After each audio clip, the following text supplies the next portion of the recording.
Hi, so today I want to kind of go over some tips and tricks for making goals. 2014 was an awesome year, but we want to try and make 2015 even better. So as you sit down to kind of plan out your goals, I want you to think about your why you're doing this. I know my why has changed over the last few years from trying to get books from my family to focusing on income, and then changed even more to trying to get books into the hands of other children who might not otherwise be able to have them. So I want you to think about your why. Think about what you want your life to be like in 1 year, and then again in 3 years, and then what you think your life will be like in 10 years, or how you would like your life in 10 years. I want you to think about what you want to be remembered for, and then also what success means for you, because it's different for everyone. So think about those things and about your why, and that will kind of help you focus your goals to attain what you want to accomplish in your life. As you start to set your goals, I want you to think SMART. S-M-A-R-T. The S stands for specific. I want you to make sure that your goals are very specific. You need to know who, what, when, where, why, how, and all of those specifics are going to make your goal so much more easy to accomplish. Your goal needs to be measurable. How are you going to know when it's done? If you want to build your team, does that mean that you're going to get 10 recruits this year, or does it mean you're going to get 1 recruit this year? It needs to be measurable. You need to know when you're halfway there, when you're 3/4 of the way there. The A is attainable.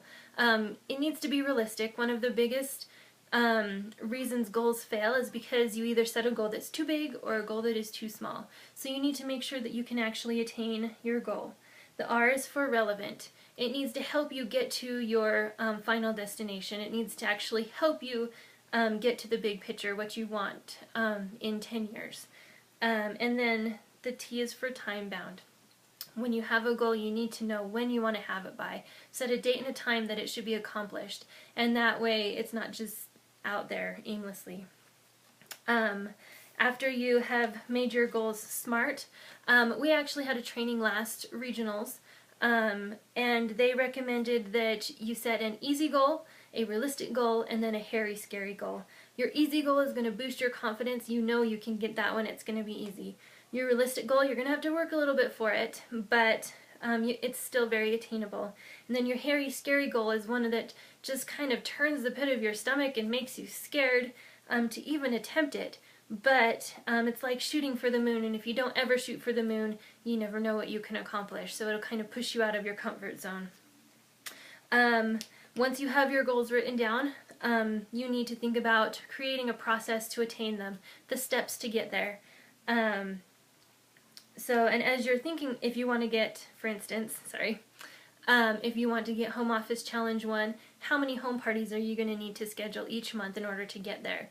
If you want to have a certain number of recruits, how many phone calls are you going to need every day to do that? And just different steps like that to accomplish those different goals. As you're thinking about the steps, also think about different roadblocks that you might encounter, whether it's a person, whether it's a behavior that you have, or whether it's a limitation that you have, such as time or money. Think about some different roadblocks that you might come up against, and as you're planning your steps, kind of see if you can plan ways around those roadblocks so that you don't hit into them and so they don't make making your goal as hard. Once you have your goals and you have your steps to get there, you need to make it your own, and you can do that first off by writing it down. Put it down on paper. Make little cards with your goals on them and stick them around your house where you're going to see them all the time. Another tip that I thought was really cool was to change your passwords so that they correspond with your goal, so that every time you log in you're reminded of that goal. And then a big one is to have an accountability partner, to tell someone, post it on Facebook. But the accountability partner is a really big one. Have someone that you can talk with back and forth. And I'd like to take this opportunity to offer to you just like a few-minute coaching call every week. If you need one, I recommend talking to your team leader first. If they don't have the time to do coaching calls, go ahead and call me. I'll check in with you just once a week, really quickly. We can kind of see how you're getting to your goals, what things you need to change, kind of bounce ideas off of each other. But it's really good to have an accountability partner. And then once you have made that goal your own and you've told someone about it, you need to make sure that you kind of revise as you go. Sit down and check in with your goals every couple of months and just kind of see if they're still taking you down the path that you want to be taken. If not, if we need to adjust them a little bit, go ahead and do that. Making goals is not just a January thing, it's something that needs to be done periodically. Life changes, and so will your goals. So, good luck!